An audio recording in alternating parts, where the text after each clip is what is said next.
Well, welcome to our listeners. This is the very first edition of the Production in Connecticut podcast, and we're joined in studio with Union Productions. We have Dustin and Steven here. My name is Matt. I'm here from Massive Productions, and we're joined, our first guest for our first show here is Marty Moran, who is a voiceover talent extraordinaire. I've known Marty for 20 years, believe it or not. Wow, we're getting old. We are getting old. And I'm much older, though. With a name like Marty Moran, I said you were born for the business. As soon as I heard that, I was like, really? Yeah, it's my real name, too. Not a stage Well, Martin name. Moran, but, Marty. Yeah, my real name. Yeah, his real name is Mashevitz. Actually. No, I'm just kidding. So why don't we just take a minute and just introduce ourselves, give our, give us like the 15-second introduction of each entity here, and then we can kind of begin a little bit. Totally. Sure. Starting with... All right, I'll take it away. My name's Steven Fiore. I am an editor and director here in Connecticut, working for the Union Productions. I've been doing it for 8 years. Yeah. And things have been fun. Don't look a day older. Dustin, work at Union, serve as executive producer, which basically means I schmooze people all around and pretend I still remember what it's like to actually do production. Yeah, you schmoozed me already. You've been consider yourself schmoozed. I'm in. All right, so I'm Matt Berkey. I own Massive Productions, 16 years in business. I cater to corporate production, advertising agencies for, radio and radio production, TV mixing, music scoring, that type of thing. And every year, just the business gets another year older. It's funny how that happens. That's the way it works, yeah. So I'm Marty Moran, and I am a voiceover talent. I've been doing it full-time for 20 years, and I did it part-time for a few years before that. I used to work in the radio business. I was a DJ and a production director at a variety of radio stations, and just kind of decided to go into business for myself. So, yeah. So how much of your business do you travel to studios, and how much is done in your home studio these days? And how has that changed over the last 10 years? Well, at the beginning of my voiceover career, everything was at other studios that you went to.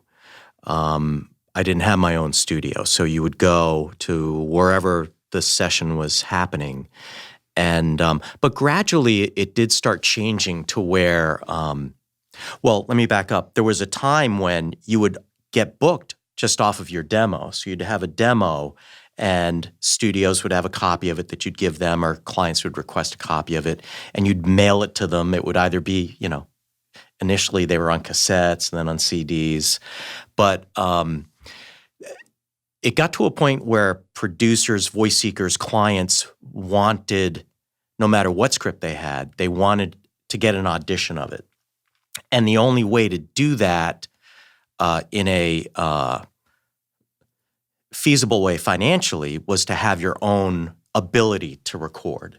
So, it's interesting. In my case, I didn't even want to have my own studio. I much preferred going to a nice studio like this and having a really good producer like Matt produce it all, because it would always come out really well. But, so it gradually changed so that now for me, I would say that at least 90% of certainly the auditions, well, I would say 90% of the jobs that I do are from my home studio.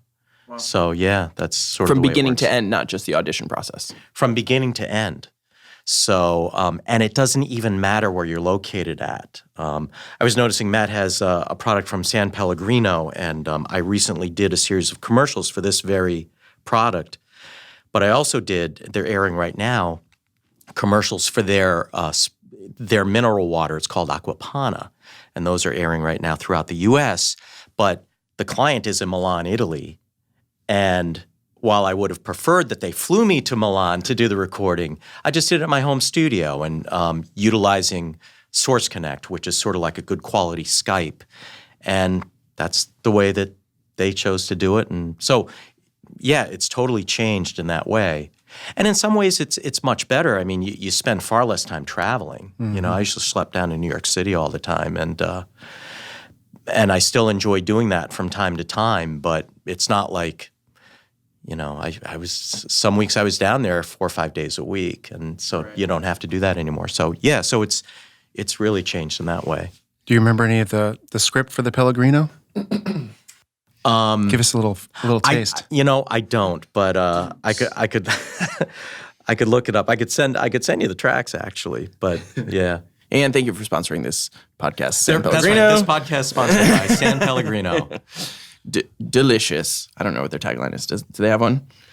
Flavored mineral water. No, well, the one for Aquapana. No, I can't remember it actually. The tagline. But anyway, they're cool spots, really beautifully shot and everything. I was very impressed with the final product there. Made me sound a lot better than I really sound. Something that kind of resonated when you were talking about that is kind of the transition that you've probably had to make as well, as far as like becoming your own producer in that sense and being able to, function a full studio and kind of run that yourself. Is that kind of like something that has grown over the years, I guess? Yeah, I mean, it depends. Every client is different and they have different needs. There are some that just I want you to voice this. I want it totally dry with I don't want any signal processing. I don't want you to edit anything. I just want it really clean, but send it to me and I want to do it. But then there are others that they want you to do all of it. And, I mean, it's not necessarily brain surgery, but there is definitely more to it than meets the eye, Yeah, I mean, it's just all different. And, I kind of keep it simple. I don't have a big, my studio is just 2 rooms, and it's only 2 rooms because I don't want the computers in the same room that I record in, But, yeah, just keep it simple that way. And again, there are some that want full productions with the music added and all mixed down and everything, and then others that just need it super raw. So you just have to be flexible in that way, I guess, to make that happen. But, yeah. Perfect. When you were kicking things off, I'm curious because I when I look at people's careers, I feel like there's this really interesting thing where some people are really starting from scratch and they're just grasping for connections, and other people come maybe from a background like in your example, radio into doing a career in voiceover. Mm. What was that kind of transition look like? And even for somebody who I don't know if we have potential voiceover artists listening, if you are, this is how you do it. But that transition out, like what kind of you have to talk like that. You have to talk like and the I don't know, how much did that help? How much was that a launching pad, and what did that transition look like? Well, so I already understood recording technology to a certain extent, and then because I'm a lot older than you guys, in my day, it was everything was recorded on reel-to-reel tape, and you edited with a razor blade, a wax pencil razor blade, and you put it together. You saved the pieces of tape on a string. What is he talking about? I know, it's crazy. That wasn't a real thing. That was the state-of-the-art technology back then, and so I've seen everything transition from analog to digital. And I certainly far prefer digital. It's easier. You can work faster. You can work better. It gives you more options if you want it. But for me, while I did start off in radio, what had happened is there were clients that I would write and produce their commercials that would run on the station that I was working at. And then some of them would approach me and say, can I either A, use your commercial to run on KC101 or TIC, or can you write me and produce me my own commercial? Because they just wanted my production of their thing. And I was thinking well, maybe this is a thing. And then there were a couple of guys here in Connecticut that were very successful with voiceover work. One is Rick Allison and another Mark Kaplow. And they were doing a lot of work in the early 90s. And I thought it was good work. I really liked hearing them. And I was like, man, maybe I can do that too, So gradually, I started seeking out freelance voiceover jobs while I was working in my radio job. And I always told myself that when the time comes that it gets too busy to do both, then I'll make a decision to either stay in radio doing what I'm doing or just leave radio and do voiceover. So I can't say it was an easy decision to leave radio and start doing voiceovers because there are no guarantees, But I at least wanted to give it a shot so that I wouldn't get to, my age now looking back, wishing that I had at least tried it, So, and it worked out. It was almost as if as soon as I made that decision, and then I remember, that my last day in radio was December 31st, 1998. And then I started the new year just as a freelance voiceover talent. And it was as if a door had opened up, just freed me up or whatever, to allow the work to come in that needed to come in, the opportunities, I should say, to come in. Because, you got the opportunities to audition. I could do more auditioning wherever it needed to be. I had the freedom to work on someone's project and not worry about if it was a super tight deadline because it was now my full-time thing. I could meet the deadline, no problem, stuff like that. So I think there's pros and cons too coming from radio. I mean, well, yeah, and I want to say they are two totally separate things because radio, at least at the time, was very hypey. Coming at you. That's right. Hey, everybody. Yeah, every this weekend only, every Mercedes-Benz must go. Buy a new E-Series and get a family 4-pack of tickets to Lake Compounds. It was stuff like that, which is not what I've noticed is what freelance clients want. And, there's a time and a place for everything, but they want more authenticity. They want something that sounds more real and not necessarily announcery, almost more storyteller. It's kind of flipped over the years. Yeah, they don't necessarily need it to be. You don't have to crack someone's head open over something. It's almost like you're relating as opposed to telling or forcing. That's sort of what I noticed. But anyway, I didn't mean to interrupt you, but I did want to make that point that it was a transition style-wise because everything was very hypey in radio. Yeah. And then also, in radio, if you're the production director, you're doing projects for all of the clients. And you have very little time to get it done. So you can't finesse it. Right. It's like, okay, what's the fastest way I can get this done and on the air, You'd be like, this commercial has to hit the air in an hour, and it's not even written yet, So you would do stuff like that. Right. So, and sometimes you do it and you'd be like, hey, that came out pretty good. And then you'd also be like, oh boy, that doesn't sound too good. But it's on the air, so here you go. Right. Yeah, but you have the experience of, being on mic live in front of, thousands of people listening. So you have that experience. So when you're in a studio, in a booth with clients in the room, it's no big deal. Or it might be, it's still a big deal. You still might get nervous, but you have that experience of talking live, where you get a lot of people that are like, I have a great voice, I'm going to be a voiceover talent. And then they get into the studio and it's like. Well, and that's a different thing because that's having the ability to perform, which not everybody can do. Anybody can make a demo, to be honest with you, I think. If you have a great producer like Matt, you could probably make anybody sound good. But it is a different thing being in a booth. And if you're in the booth and on the other side of the glass are a bunch of people from the agency side or the client side that don't necessarily know what they want, and they're like giving you direction that's all different, and you have to keep your cool. Or at least not get like, oh boy, they think I suck. Oh man, they're making me do it again. I'm terrible at this.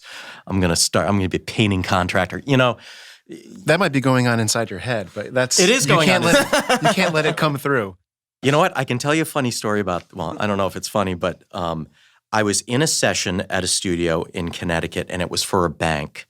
And there was the engineer from the studio, there was the producer from the agency, and then two representatives from the client that were there. And the dude made me do it over and over and over again. And he was getting like really like strident. He's like, no, not like that, like this. No. And he's putting on a show for the clients, And I'm in the booth and I'm like, oh man, I'm really not doing this well at all. Boy, I don't know what I'm doing, but I'm totally having an off day. And it just kept going that way. And in my head, I'm thinking like, this guy is like kind of starting to get me angry. And I think I'm going to tell him to go, off, But I didn't. For some reason, I just stayed there. And we finally got to the end of the session. And when we got to the end, the engineer from the studio was walking me out.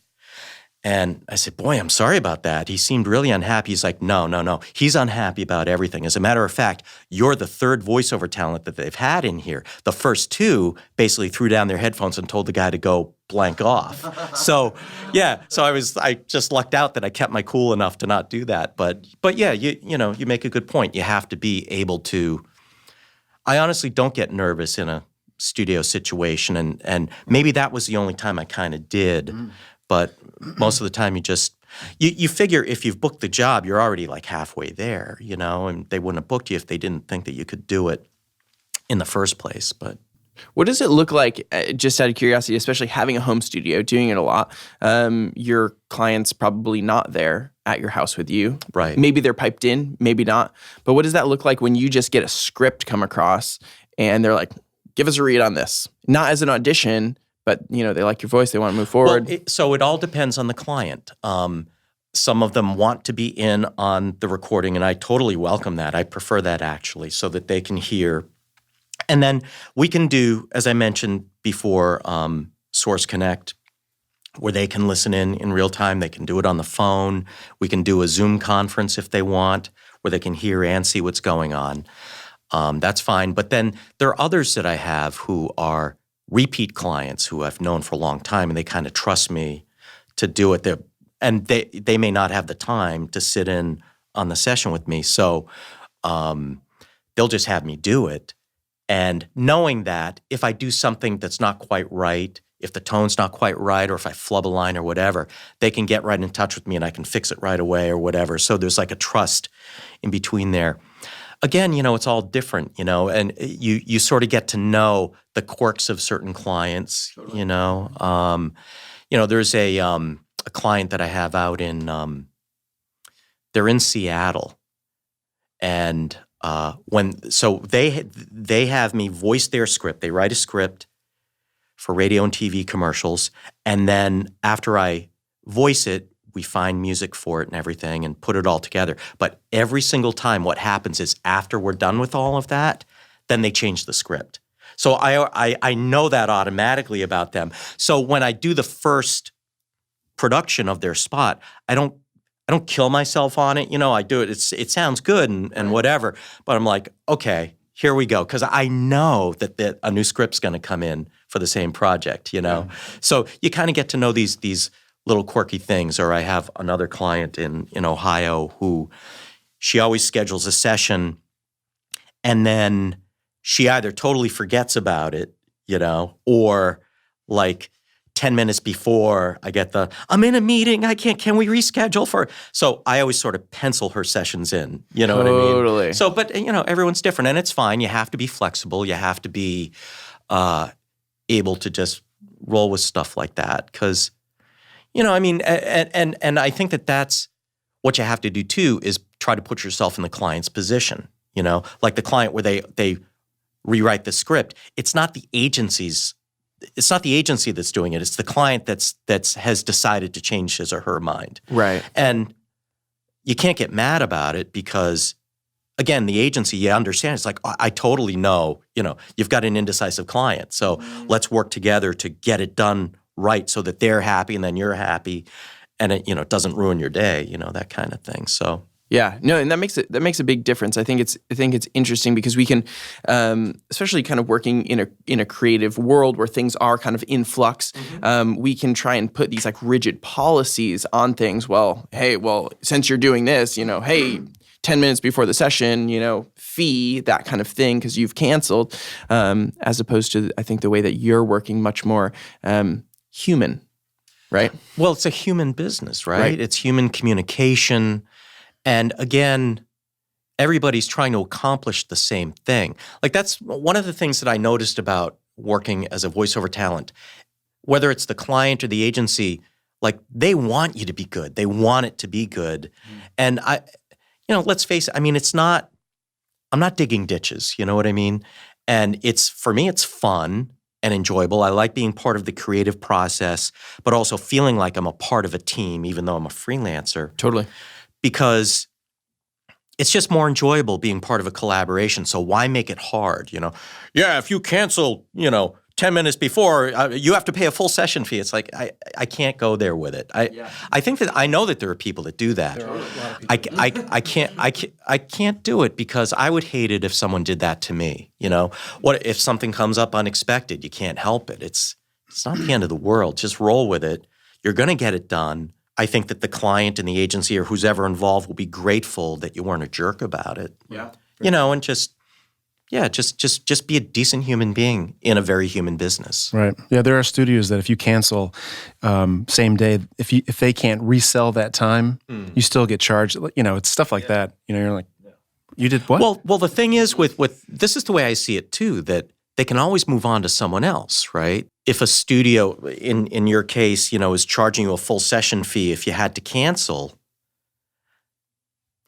I don't know. I might be inclined to like, I'm going to look for another studio that maybe is a little bit more understanding. You know, I don't know. You know, same with voiceover talent. You know, they can always find somebody else to work with. You know, right. So We had that just a month ago, a few weeks ago. There was an artist that we were working with, and a voiceover artist, and everything, like every conversation seemed to have just some sort of like fee attached to it.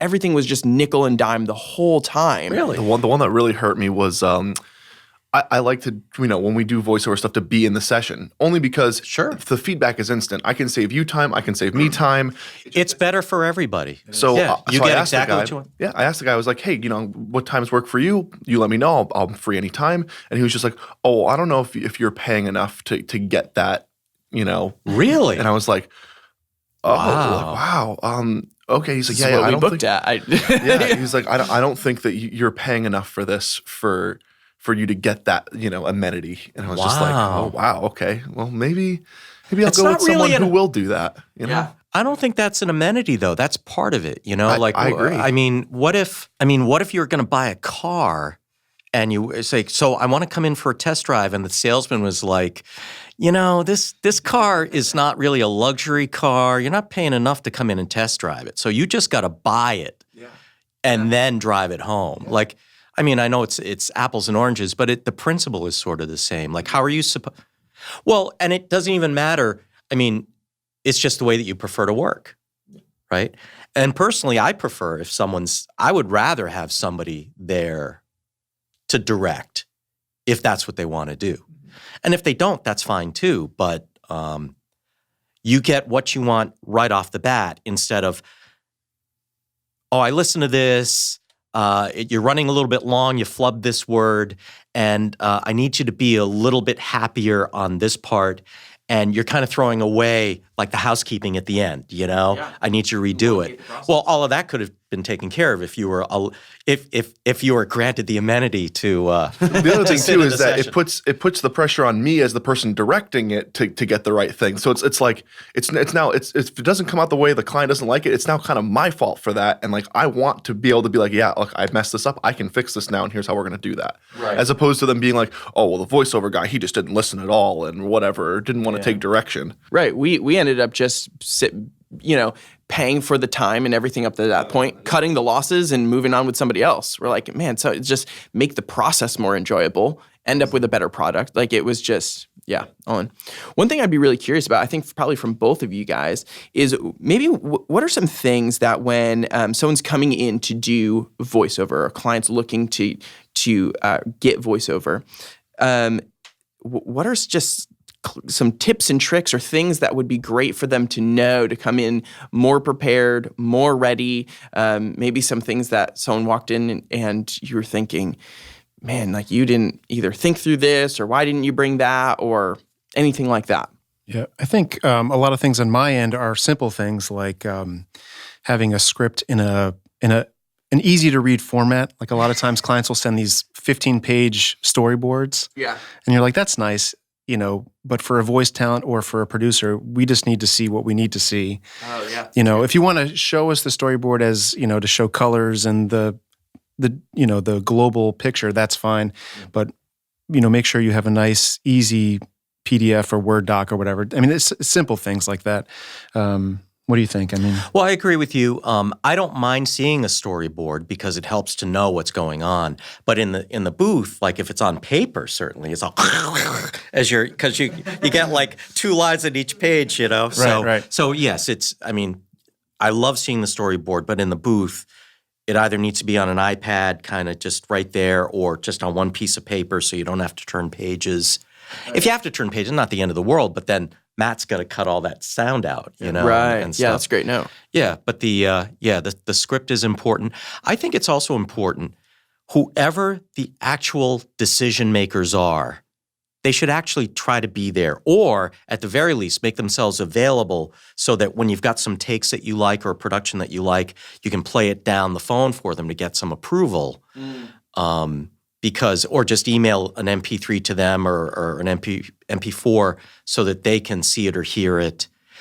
I mean, I can't tell you how many times I've been in sessions where, all right, good, we're good. Now we just have to, Get this play approved it for so-and-so, and they can't find the person. Yeah. And hours go by, and everybody's just cooling their jets. right. But And maybe it gets approved in the end, or maybe it doesn't. But yeah, there is that element is. That's always struck me weird. Like, why do they? I almost feel like they do it on purpose, like make themselves not available so that they have the ability to change their mind about it after. Interesting. I mean, that might be a Yeah. little cynical of me, but it happens, And it just always struck me weird. Is that bottle half full or half empty? Yeah, it's an interesting thing, but I'm trying to think what else. Other simple things are just like word count, stuff like that. If you're doing a radio spot, like, 150 words per minute is like the medium speed, so things like that, simple things. Right. Not And, trying to cram in double pace. Yes, 250 words or something. And to the extent that you can, like, just show up on time. I think it gets weird for people when half of the people that need to be there are there, and then they're waiting. The clock is ticking for the studio time. And like if the studio has another session scheduled for right after, and they're starting to run out of time, or if the talent has another session, it can get a little bit weird, So I think that was like one of like the first lessons that I think we ever learned on set from, one of the first sets we were ever on. And the producer of it was like, if you're 30 minutes early, you're early. If you're 15 minutes early, you're on time. Right. If you're on time, you're late. That's true. And like, it was like, yeah, that makes perfect sense because everyone's got to be here and be ready to go when it's call time, not when, Yeah, and for a voiceover talent, let's say you have a session scheduled today at 2:00. That doesn't mean you show up at 2:00. That means the recording starts at 2:00. And you got to get there minimum 15 ahead. You got to warm up a little bit, or at least be chilled out, settled, whatever. There's nothing worse than like rushing in. Yeah. I made it, 1 minute before 2:00. And Totally.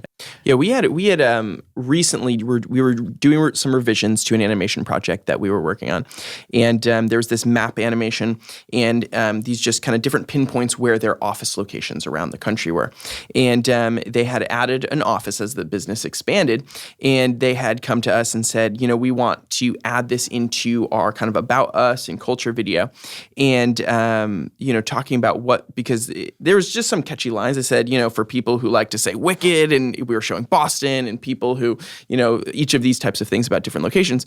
And they said, we want to add our, what was it? Was it Montana office? It was somewhere where you're like, oh, there's people there.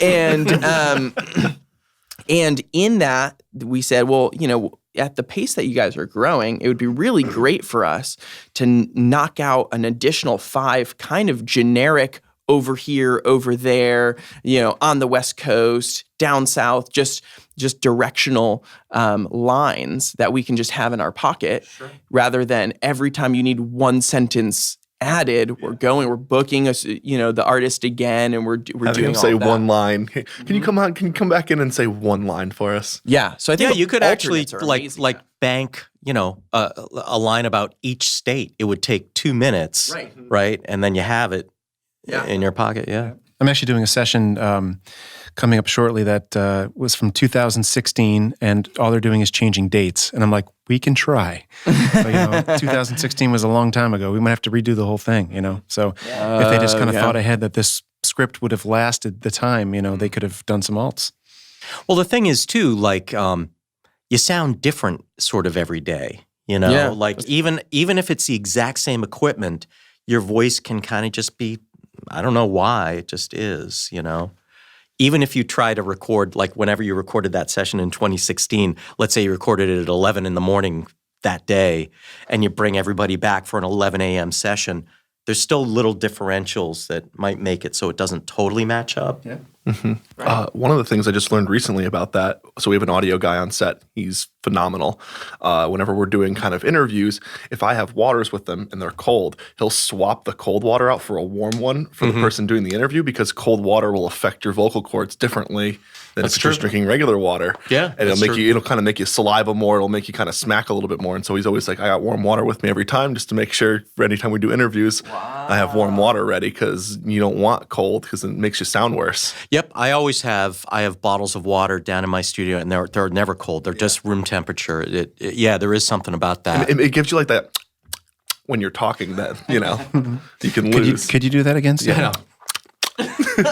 You would save that and sell that sound effect to one of the sound effect libraries. There you go. For sure. And make millions of dollars. Cold water lip smacking. Okay. Version 1. Version 1. Yeah, that's right. There'll be multiple. Different temperatures require a different lip smack. Yeah, I think one of the things that I think is kind of interesting over the past, I guess it's been a while now, is definitely some of the crowdsourcing options for voiceover as well. Do you kind of play in that realm? Do you guys, what does that look like? The voices.com and 123 and all of those kind of spaces. Pros and cons. Well, they're out there. I don't. There are many cons. Yeah. I don't participate with them, either Voice123 or Voices.com, for a number of reasons. Let me say this. How do I say it diplomatically? It's if we look at Voices.com, which is the Canadian Voice123. Hey, they sometimes do, they do this thing that I sort of don't agree with, which is, okay, so as a talent, you pay a fee to be on the roster, and you audition for projects. So sometimes for some of their projects, you have to pay Voice123 a commission, and then this is the thing that I didn't like. What they do with some of their projects, a client will come to them and say, hey, we need a voiceover for this project. Here's the budget for the voice. And they'll say, let's say they say it's $1,000. Mm-hmm. Well, Voices.com will post it and say, we're doing this project, need auditions for this, and it pays $500. And they pocket the other $5, which I think is totally unfair to the client to do that. Yep. And yet I don't know, I guess they get away with it. Until now. But we've called you out. I'm John Quixone's I know, right? What would you do? But that, so that's just my personal opinion. I just don't think it's fair. I think people should be fair in whatever the transaction is, and I think it's dishonest to the client. They think that they're paying a certain amount, and these guys are just pocketing it after taking money from the talent and taking a commission from the talent. Right.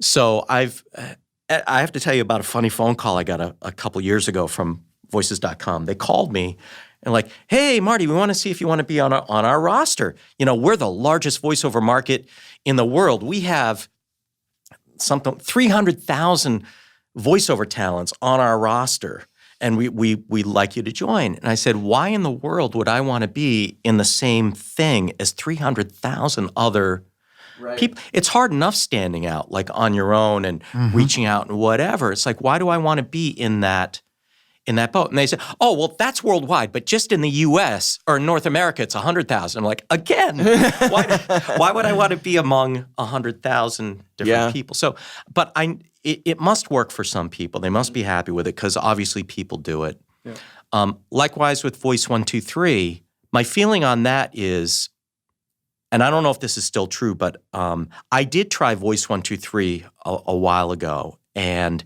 it just didn't work for me. It was, you had to make sure that you got your auditions in within a certain amount of time. If not, you'd be like number 190 out of 200 auditions. Right. Yeah. And then I thought, like, is somebody really listening to 200 auditions? Like, I'd shoot myself. Are you? Do you do it? All right. Good for you. I'm amazed. I will say that there's a lot of times where, when we have done voices, you get to like the first 50 and you're like, I can make a decision out of these.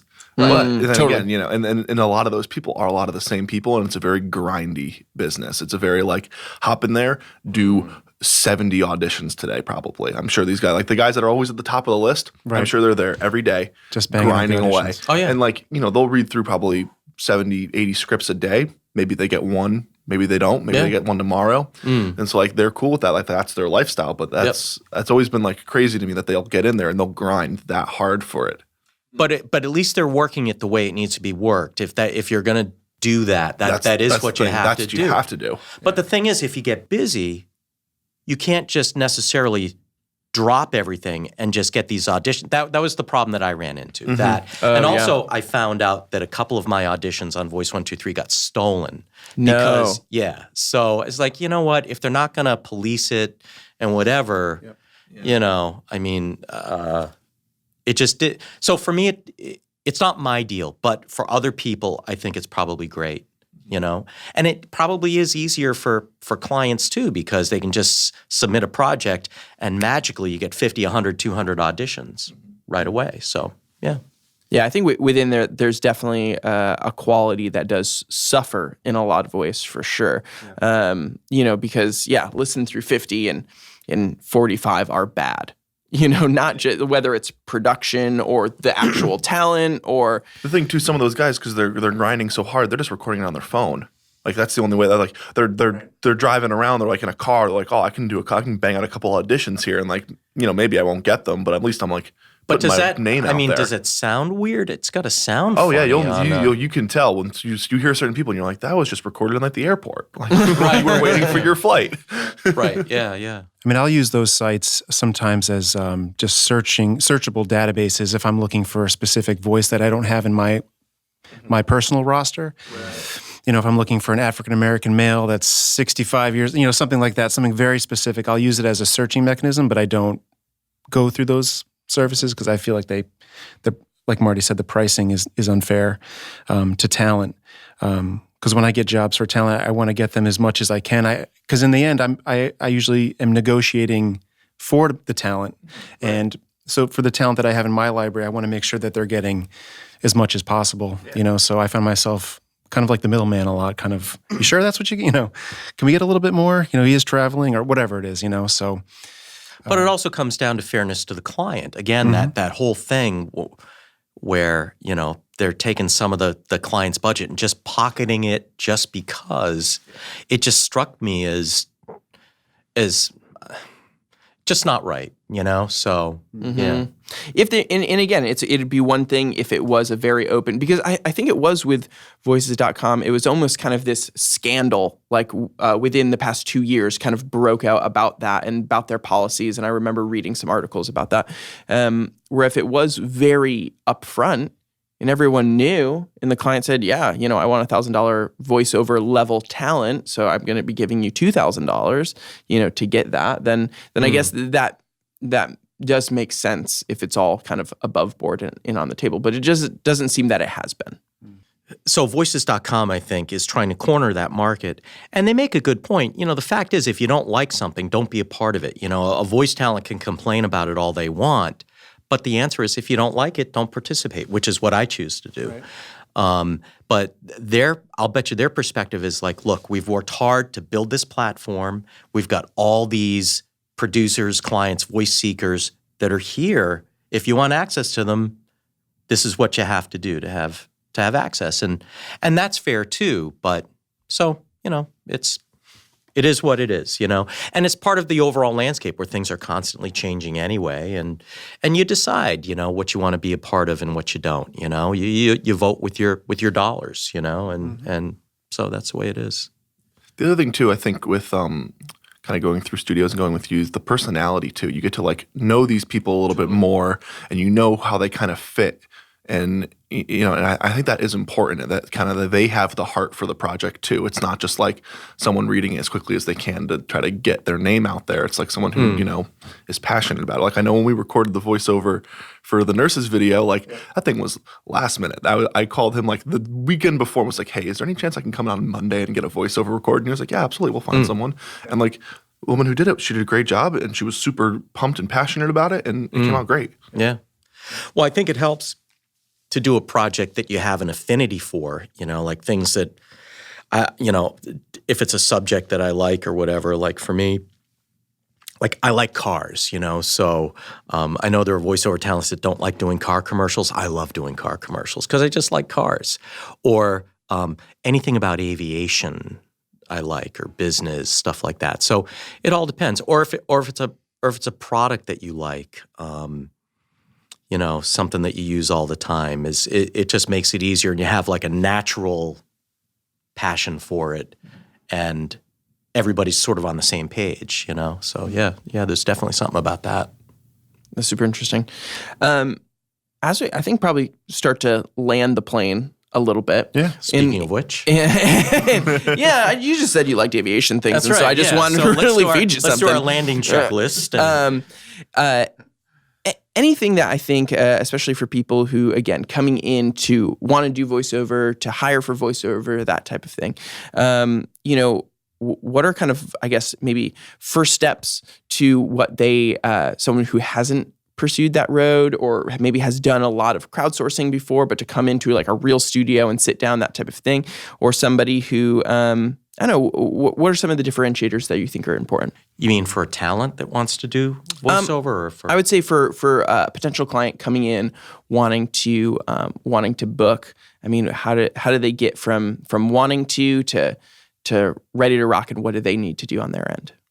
Well, I think it starts with a call to a guy like Matt, who has a studio. I mean, if you look around, and this is interesting, when I do a session, I always take a look around at the studio and keep it in my mind's eye, because I love the technology and the look and everything, and it just, I don't know, I just like that. So, you got basically a one-stop shop right here. So you've got a producer, a great facility, everything that comes out of here, in my opinion, sounds good. Sounds great. Matt's also a composer, so if you want original music, it's all there. So, I don't know, you find somebody, but he also, is easy to work with, just kind of a cool guy and whatever. So, I mean, you might be able to answer that question better than me, but it just seems to me that's the first step, Totally. Reach out to somebody that's been at it for a while too, you were mentioning this project from 2016. I mean, there's some people that start their little things and they're in business for a year. So what if they needed to redo their thing from 2016? Well, the client's out of luck because the files don't exist anymore, whereas you probably store them and everything's there. So you can get into the Wayback Machine and take care of it, and it's there. So, somebody reputable, talented, skilled in production, skilled in mixing and just putting stuff together and knowing just how to do it almost by instinct, I would say. Right. Well, like you said before, it isn't rocket science, but there's a lot more to it than meets the eye. There's a lot more to it than meets the eye, and to do it to do it well, you have to know where your medium is. Is it going to be social on an iPhone? Is it broadcast? Is it for the web? You have to know where it's going, and then someone like me, I can mix differently for those type of things, because you want to essentially, you're mixing for the speaker. Mm-hmm. The speaker that it's coming out of. If it's coming out of a TV, broadcast levels are no joke. You have to follow those. Those are actual guidelines. So you have to know how to EQ music and voice and all that stuff. And it's, but it isn't rocket science. But to do it well, you have to have experience and. Well, you have to have the ears, but you also have to have the right equipment. If you're mixing for certain mediums, you have to have the ability to monitor for those mediums too, because every every monitor is different, every speaker is different, Yep. model-wise. Sure.